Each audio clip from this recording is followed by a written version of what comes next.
Kung nagahaling ka og silupin sa inyo ha, undangin na kay dili na maayo o kani ang alternatibo nga pwedeng gamiton og safety pud ni siya. Karon ipakita nako sa imo ha, ako di siyang sindihan. Ako sa ning tiwason. Mao ni ang dali ra kaayo nga gamiton. Ayaw sige gamit og silupin. Kanang silupin didto na siya sa basurahan. Kani mo'y gamita, tanawa ha.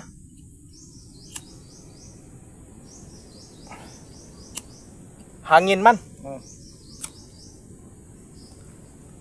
Dali ra kay nimo siga, kani ang gamita, i-PM ko og mopalit ka. Kay naay daghan sa kuha. Tanawa.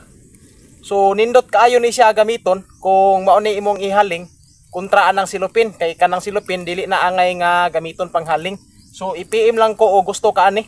Kita nimo, kusog kaayo siya nya dugay mamatay ang kalayo.